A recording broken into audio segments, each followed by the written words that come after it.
Hello everyone and welcome. I'm Mike Goodicke, founder of Belief. I'm Kane Roberts, producer at Belief, and we've created a little piece for you about inspiration and developing disciplines that will better prepare us for our industry. Yeah, in order to be fair, we really wanted to challenge each other by doing a live performance to this video. So you'll hear little beeps, that's a little trigger for us to shut up. Sometimes we'll hit it right, sometimes we might get it wrong, but hopefully it's going to lead us down new creative avenues.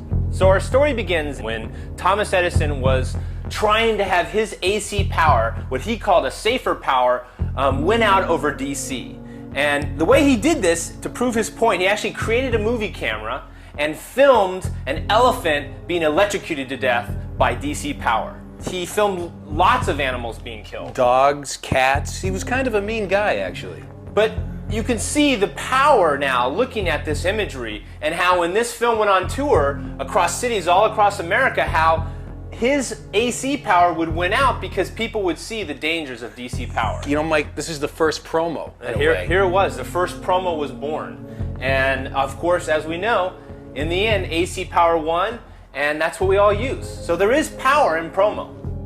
The lesson learned, a good promo can influence the world. Yeah, it's funny too because very often an ad is going to appear on TV and suddenly 15 just like it will appear.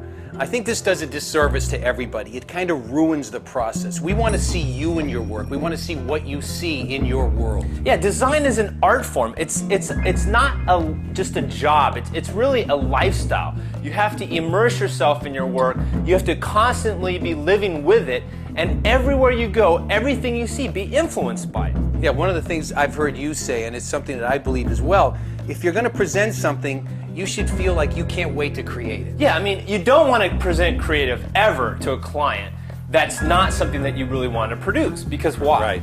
Well, because you're just going to be doing it for money, and that's not the inspiration. Right. That you And need. also, they'll choose the idea you don't like. Right. And you're ruining the process. You're ripping off them, and you're ripping off yourself. Exactly. When you create a piece, you should be thinking about it every night and can't wait till you get in the next day. Right. I mean, there are limitations. It's tough. You're stuck in this process. The client is making demands of you, but that's where you have to pull in these other sources of creativity. You have to test your beliefs. What is important to you? What do you believe so firmly in that you can't wait to create it? Right. You'll be offering something to the world as opposed to just something to that particular paycheck. That's why we're in this industry. We're in this industry to shape views, avoid trends, and to set new design aesthetics for our clients. Yeah, I mean, like really, where did this all come from? I remember people's first notions as to why they want to create art, why they want to sit in front of a computer, why they want to play music. That sort of thing you have to source constantly in every sort of conversation that you have with these people, these clients. If your clients recognize your passion, they will thank you for your passion. Right, and that's the road to success ultimately, personally, financially, whatever way. I mean, this is our greatest hope. Passion is infectious. Yeah. And when you're passionate about your work, people can sense that and they'll want you to produce your work. Right. And you have to recognize that this is definitely commercial art, and there is a client to answer to, but you can still be excited within the working constraints that are set up by that particular client. No, if it's a question of how do I pick a broadcast designer, well, one thing I know is I couldn't draw my way out of a paper box. But for me, I always look for the graphic designer who just knows. Now, he may know and be completely wrong, but he just knows. What I can't stand in graphic design is, are the graphic designers who go, oh, you like red? Oh, here's red. Oh, you like green? Oh, I like green. You like polka dots? Oh, here's polka dots. I just can't. It drives me nuts because in the same way that when you make a show, you don't want a producer or a director who's a whore who says, well, I'll give you what you want. You want somebody who, rightly or wrongly, has conviction in what he or she is doing. Usually along with that conviction is a greater possibility that there's some originality and that there's some spark of imagination there. It's the person that you just run from at 100 miles an hour who says, oh, you don't like that? Oh, we'll give you polka dots instead. To me, design is an art form. Today, I think that's a given, but a 10-second piece on TV is as much of a cultural event as any museum piece. Just because it enters the social consciousness, the culture of the world, as soon as somebody sees it. It's a global thing that happens when something goes on television. It's broadcast and people see it and start talking about it, and then it spawns this sort of creative energy all around the world. You know, it's funny too, because you have this entire landscape in front of you, this whole world of possibilities. Yeah, I mean, really, my role of creative director is to shape the visions that the designers are passionate about, but make it right for the client. Obviously, not forgetting this is commercial art. Right. And in that process, I've seen it happen here at Belief, and I've seen it 100 times in any sort of creative system. You have to challenge your creative people, because it's important for them to cannibalize the world, pull from the world, from their lives, from what's around them, and not just from the industry that they're in. Exactly. Be influenced by everything you see around you. Don't just copy stuff you see on TV. Yeah, because it starts to lose its soul. The more you see, if you see something you like and I go, I just want to steal that, I just want to do that exact thing, you're not going to hit the same mark as that guy that created it. No, because the original vision, that is what you're influenced by, has a purpose. There is meaning in the original vision, and that's why it works the way it does. But once you cannibalize that, once you reproduce that, it loses its heart, it loses its soul. It's the same thing as if you take a picture of something. It's a different thing than what you're seeing with your eyeballs. From that event, that photo has got a different purpose and meaning. Sex without love. Yep. I think the music business is doomed. The difference between music business in the 70s and the music business today, from an artistic standpoint, is that groups of the 70s, like Led Zeppelin or the Rolling Stones, who were big at that time and were the leaders, came to the stage not trying to be like someone else, where everyone subsequent to that has either been trying to be like Mick Jagger or Robert Plant, basically, in terms of style. So what's happened is it's like a piece of a Xerox page. If you keep Xeroxing the copy and then take the copy and keep Xeroxing, eventually you can't see the print on the page. So this leaves us this really annoying question. What is the Xerox and what is the original? When you see something and you're influenced by it, are you really seeing the original thing that inspired that creation? Or are you seeing a Xerox? Yeah, it's like just because the first time you saw it doesn't mean it's the first time it happened. Which is the Xerox and which is the original? I remember there's an ad came out that really affected everybody. It won awards and everybody said, this is the first time I've ever seen anything like this. This is so creative. You know, it's just an amazing spot. But where did it truly come from? Yeah, let's check it out.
Isn't it nice when things just work?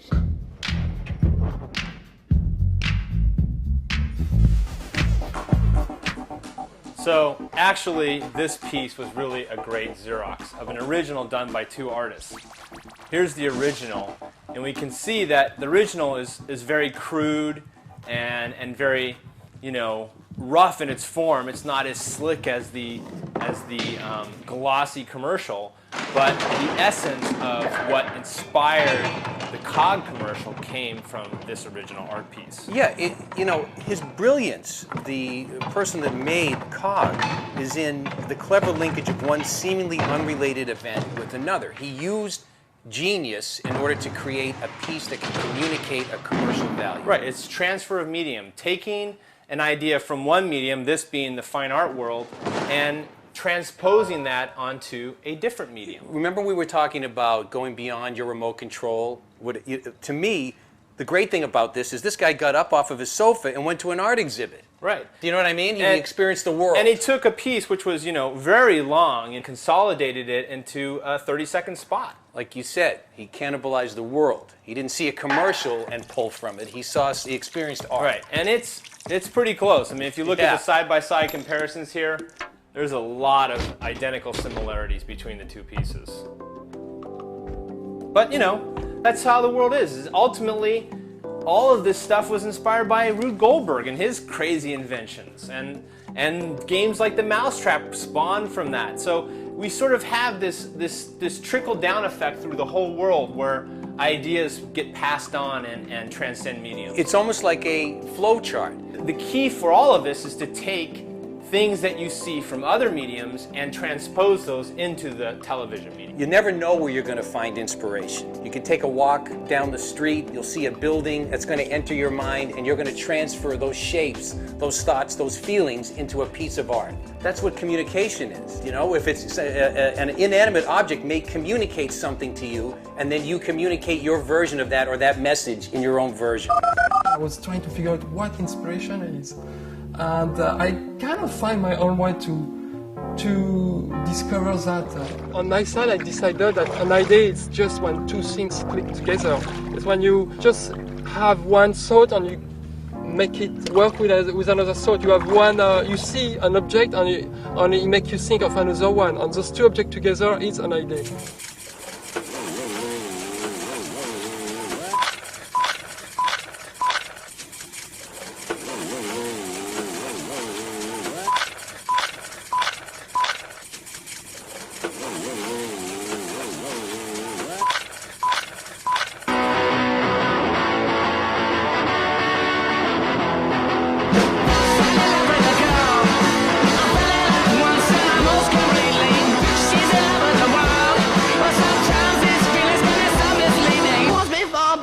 Repeating now.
So that leads us to our first approach, which is definitely transfer of mediums.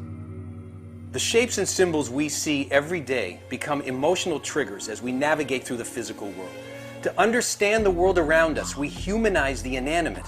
And this is the beginning of iconography. Right, we need to attach emotion to the world we see outside. We need to transfer our residue, our emotional feelings onto things. And by doing that, we internalize those emotions and fetishize our exterior surroundings. We've all had an experience where there's some artifact from our past that we uncover and we find, and this whole swell of emotion surrounds this piece. Totally, we find something from our past, a photo, and suddenly we're brought back to that time period. Yeah. Because time and space are linked together, and there is no time limit to iconography. It transcends time. It continues on and on and on. So when the Industrial Revolution came along, we wanted to humanize that, and we wanted to make it personal. And we romanticized it, and we fetishized it, and we love this idea of robots. And what did we do when we created our first robots? We created a female figure, because men love females, so they would fantasize and fetishize the female body. And as time goes on, it becomes more fantastic, more blatantly erotic as we begin to understand it. There's a perfect combination there of machine and flesh. And you know, the peak of this was achieved with the Bjork video, All Is Full of Love, where robotics were fetishized to the utmost extreme.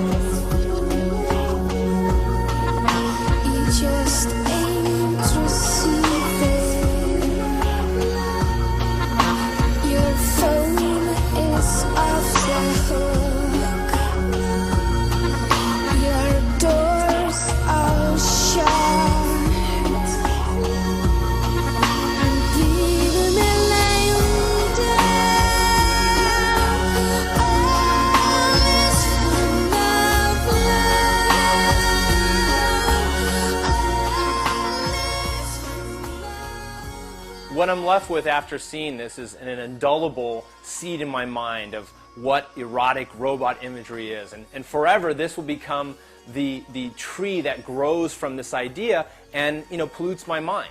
And that's what happens with icons. If we think of, for instance, a shape of a bear. If you try to draw a shape of a bear, and then that comes really easy. The second time you draw a different shape of a bear, that's a little bit harder. But then by the third time or the fourth time you try to draw a shape of a bear, it becomes very difficult to tap into what exactly does a bear look like. It's funny how technology would lead us to an erotic state. Iconography has transcended mediums throughout time. If we take Stanley Kubrick's classic film, A Clockwork Orange, this film has influenced so many other mediums. It's in the consciousness. Yeah, it's in our consciousness. Here in 2004, I see a spread in Maxim magazine that's using Clockwork Orange imagery and to, once again, fetishize that It's idea. got a lower level of effect, too. It comes up from below our subconscious and then affects us visually on the surface. So our key now is to take this idea of transfer of mediums into the real world, into the workplace. How can we get all this information? How can we create an exercise, a technique that we can stimulate? How can we go beyond our first knee-jerk response of what we should do for that particular project, Right. and take on something that's more foreign and more difficult and is going to push you? Like, for instance, if you're going to write a song, if you've never been a composer, you know, now we have phones that have little composer programs on them, and we can write music on our phones and we can experiment. Even though we're not musicians, we can see it visually. Yeah, and that's going to touch your heart in some way. Regardless of what the technology is, regardless of what your skill set is, you're going to influence the rest of your creative life. Or discover layouts and packaging. Remember, we were looking at all that packaging, we were amazed by the shapes and the symmetry and how it's fully functional, but at the same time, it's an abstract piece of art. Personifying an inanimate object It's the ultimate form of iconography.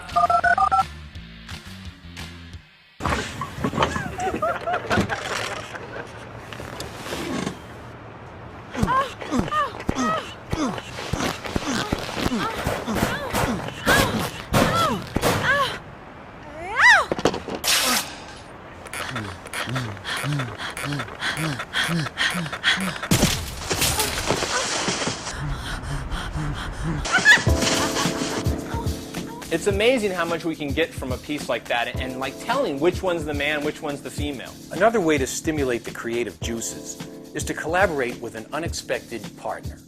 My biggest inspiration came from filling in for Debbie Reynolds recently. Apparently our hair colors at that time were a little bit alike. She was talking about how she's never had a facelift.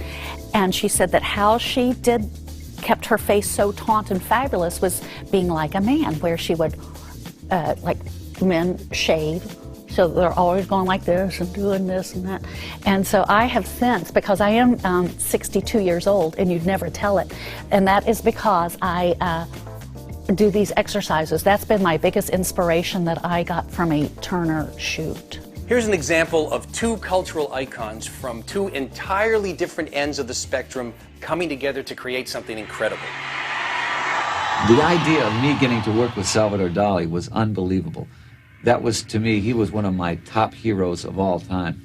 And he had seen one of the shows and thought it was just totally surrealistic. He loved it because it was so loud and so, it was terrifying and this and that and this. And so he wanted me to do this hologram where I was wearing a $2 million tiara and a $3 million necklace sitting on this pedestal with a Venus de Milo as a microphone biting its head off. You know, like I was singing into it. And then he would film it. And you could put your hand right through it, and it was, you know, it was really the first.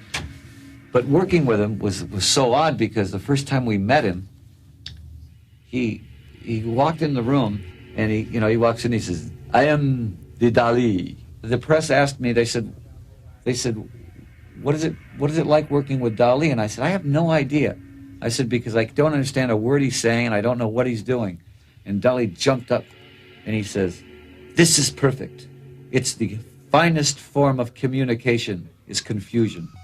Very often, artists and producers from seemingly unrelated industries and cultures can test our routines and force us to new corners of inspiration. Yeah, one of the guys I met on the plane recently was telling me about fiber optics, and they were trying to invent a way to transmit more information across the data lines. And before, it's just pulses. Right. But then they realized, wait, what if we made the light itself dirty and we encoded information in the light? So not only were there pulses, but within the light there was also stored information. Here were two different people coming from a technology-related field and a very much engineering light-based field coming together to create something new. And ultimately, it influences us all. Technology will find a new way to inject cultural ideas and social events into our lives. One of the good things you can do is hire an artist from a different medium. Get a comic book artist to do your storyboards, or a fashion photographer to direct a motion medium project. Or work in different styles. Like if you're normally good at a certain style, change that style for a particular job and do something you've never done before. Bring your client into the creative process. Make them a player in the event. You want to collaborate with that person. It's a collaboration. There's no need to create a wall between the two entities.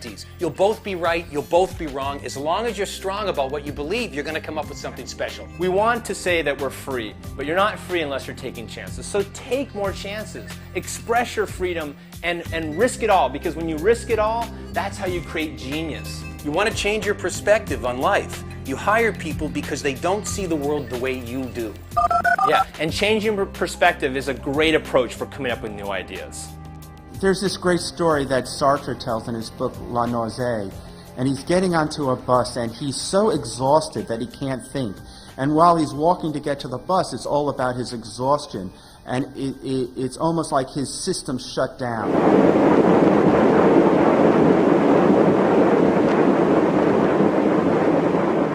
He gets into this bus, and the bus has straw seats, and the only sense that's left in his system is the sense of feel, the sense of touch. And he sits there and he can feel the straw going through his pants and becoming very, very uncomfortable.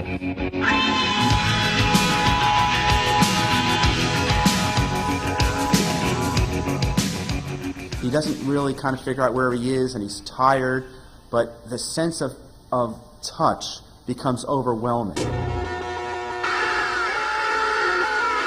Say you're on a revolution. I think that the idea of tiring out certain senses so that other ones can become more sensitive or more focused is a really good one, such as like blind people who can hear so well. So maybe if we could cover our eyes for a while, we'd hear better. Breaking the routine is what creates excitement in our lives. It's the punchline in our day when something comes up and it blindsides us and makes us behave differently. Yeah, changing your perspective, changing the way you come to work, changing the way you see the world in the minutest way is going to make everything seem different to you. One exercise is to wear a patch over your eye. If you do that, you see the world differently, and you bring this different vision back to your work. You're giving your clients something that they will not expect. Yeah, reality is really an illusion. Here is an example of taking the same visual perspective but 2 alternate sound perspectives. And changing the result.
Which one did they use, Mike? Yeah, amazingly enough, that second piece was the one they chose. And the reason why they chose that is because in MTV, this piece of music really stood out. They challenged the status quo, and it brings us back to pulling from different influences. Classical music, rock music, bring it into the unexpected moment. Right, and if it's a rock world, bring in classical, that changes the perspective. Journey a different route to and from work. Yeah, taking a different transportation medium, like riding the bus in a different place versus the subway. Wear earplugs. You'll see the world differently. You'll hear everything differently. When you wear earplugs, you start to visualize the world. Here's an example of that.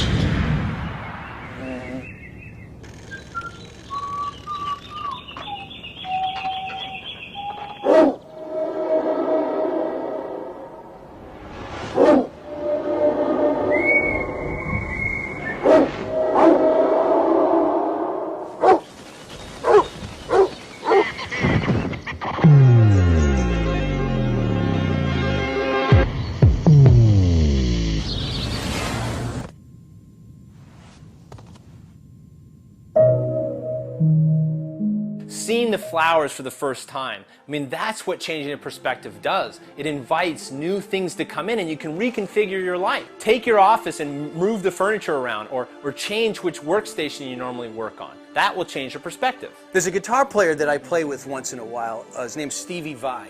And we were playing together once and we decided to switch to our opposite hand. It was an incredible experience. It almost was frightening. And we immediately switched back, and I found myself going back there to change my perspective, to sort of upset the apple cart in my life on what I do every day. Another great example of an exercise is to set your alarm at some weird time in the middle of the night to wake you up. One of the things you can do is think of life as under a microscope. Here's an example of a Shinola movie where these guys see things in tiny pixels and watch how it translates to a bigger world. So this is a 90 by 72 pixel movie, and now we've blown it up to show you what it looks like full screen.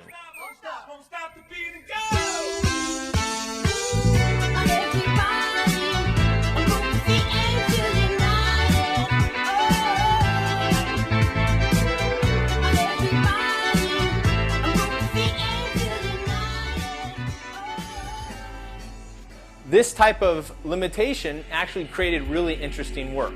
With progress new limitations are always made. They're almost born as soon as we get a bump in speed or efficiency. For example, the internet. As soon as you can get online quicker, the mind immediately imagines a quicker way to do it. Yeah, and it's like when Flash was invented. We invented Flash because of the medium. The pipeline wasn't big enough, so let's create a new type of technology that will, help with that limitation. And one of the things that was born of Flash was the skip intro button. Yeah. And a style was born from Flash, an entire flat look style, completely influenced by the internet. Okay, so how do all these thoughts, these sort of esoteric ideas, translate to the workspace? But without limitations, the creator is going to not have any cap on what he does. They say, well, what you do is less than Mozart because you got paid. Mozart got paid. He created jingles and little birthday songs, and he worked for a living, and that's where these great pieces came from. Here's a great way David Lynch used limitations to create genius. In the late 90s, when cinema reached its 100th year anniversary, and a Frenchman got the idea. He had the original camera, or cameras, and he knew the formula for the original emulsion, and the only difference was he used acetate, right, rather than nitrate-based, stock, and mixed up this emulsion and put it on 35 millimeter film, but this film only has one sprocket hole per frame, per the original camera. And the magazine of the camera, the whole camera is made out of wood, metal, and glass, a lot of wood. And it has a crank, and it has a little magazine made of wood and metal. And the magazine only holds 55 feet of film.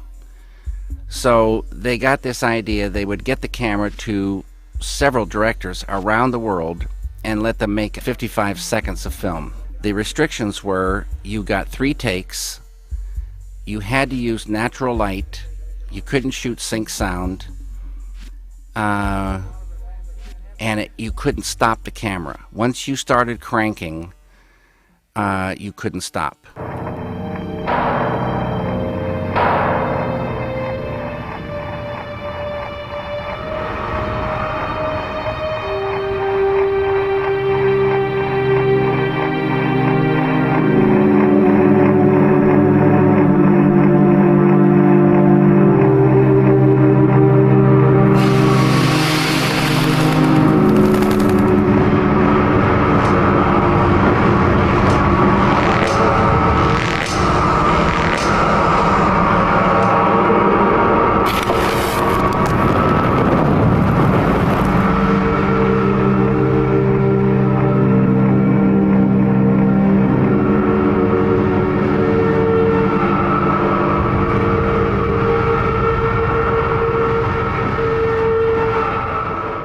So here's some real-world exercises about limitations you can impose on yourself to inspire new ways of creativity. You can create a project entirely in camera without edits, without special effects. You can use software with no plugins. So try to just use the core essence of the animation program without any plugins. Limit your spectrum of color. These limitations will force you to find a new avenue, a new way to use the tools at hand. In the 70s, an amazing movie came out called The Parallax View. And right in the middle of the film, there was this sequence that was built entirely from stills. Repeating those stills, changing the order of the stills, told a different story. There's a self-imposed limitation in the middle of the film that ended up making this a very special piece. We hope you find the test a pleasant experience.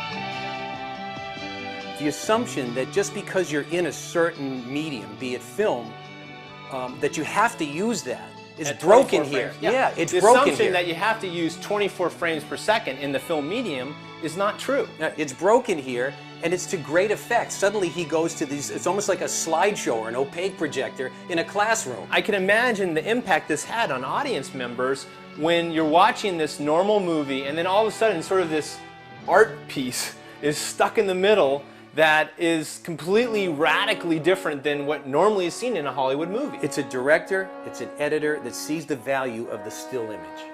Iconography transcends cultures. And when you see these images and you hear this music, it doesn't matter where you're from. It will still resonate with you. It will still have some sort of meaning. And we'll all take a different meaning home with us. What meaning you take home with you is up to you and your own history and your own experience. And that's the amazing thing about images. They tap into our history. They tap into our childhood. They tap into our past. They tap into that moment when we were innocent, the age of innocence, returning to that. You have to just erase your slate, erase your brain, and remember the time when it was clear, when there was nothing in it, and things were empty. And then you start to fill it up. You start to bring in influences, and you start to build a new slate. My friend Gautam was a programmer on PCs. He switched to Mac, and he experienced a whole innocent way of looking at the world. iPhoto is my favorite program because I can select all the pictures, I can make a book out of it, design the pages, add copy to it. This is the book I ordered from iPhoto through Apple. I just did this one night from my Mac. My favorite picture of Tanya. So simple and logical. I don't know why people out there with so many millions of dollars of research can't produce a simple thing like iPhoto, which Apple has done. Nobody does that in the PC world. That's why I switched to Apple. My name is Gautam Godse, and I'm a software projects manager. It's kind of cliched, but when you get a child, it's kind of it's very wonderful. A, because you get like a unformatted hard drive, so you're trying to now format it in your own image, and everything that you have learned over the past 34 years of my life, I'm trying to format my child's brain, and in that sense, it's very intuitive because A, you don't have something like an erase button. So you can't erase something you've put down into your child's brain. So you've got to be very careful of what you're going to write. And that sort of puts a censorship in your own actions. So you're constantly saying to your child, oh, don't do that. Whereas you actually know, well, let the child do that because that's how it's going to find out. So how do we capture our innocence again? Well, I like to do it by going back and remembering things from my childhood.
A scenario that we've all experienced is being in a long relationship, a romantic involvement with somebody, and it ends. And now we're headed out into the world again, and we meet somebody new. To me, this is called the rebound effect, because that person doesn't have a shot for a new relationship. You're going to carry all the baggage from your previous relationship into this one, looking for a similar, comfortable environment. But if you're innocent about the relationship, if you approach it with an openness, then you might actually get something out of the relationship.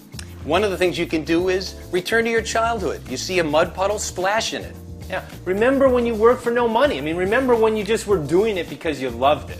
That's what you need to capture, that innocence. We're always looking for some sort of control in our lives. We're doing the safe things. Look for something unexpected. Test yourself. Push the envelope. Coincidence is no accident. The world around us influences us. A great exercise I do is I take all these photos, I glue them in a book, and then later I go back to that book and I write captions for those images, and I try to tell a story with the images that I've assimilated in this book in the order that I've chosen. It's all about looking at things for the first time, feeling a fresh experience as you go back to that world. Right, it's like once these images are pasted in a book, you forget about them. You close it. Right, but then when you go back and you re-experience those images, now you have a fresh approach, and now you can write a story for them and have that story be something unique. It's all about originality and trying to test that limit. Innocence brings us back to our humanity. It brings us back to when we were a child, when we let the rhythms of the world guide us, when we didn't fight and control the world, we just let nature's rhythms take us on a journey. Life is essentially rhythm condensed and replayed, because a molecular biologist will tell you that from a molecular point of view, what you are a series of genes that are being turned on and off over time. You know, the puberty genes are turned on when you're 12 and 13. The senescence genes are turned on when you're 70 or 80. You are essentially like a kind of musical score being unraveled in time. And the nature of this unravelment or unfoldment is a rhythmical unravelment or unfoldment. You know, we make strides into adulthood when we're adolescents, and then we slip back, and then we make further strides, and then we slip back. Everything is a process of rhythmical repetition, enunciation of the theme, development of the theme, summation of the theme, modification of the theme, the new theme, this self-reflecting, self-ascending process that builds on the patterns that have already been established. This is what rhythm and resonance permits. It permits a complex enough universe that self-reflecting beings like ourselves can exist. The great thing about Terence McKenna's view is it encompasses much of what we've attempted to convey to you today. The connectivity of all concepts and realities in our world. How everything in this world is intertwined. That the work that I create for clients is intertwined with my own personal art. And nothing is an island. It's all intermingled, it's all related.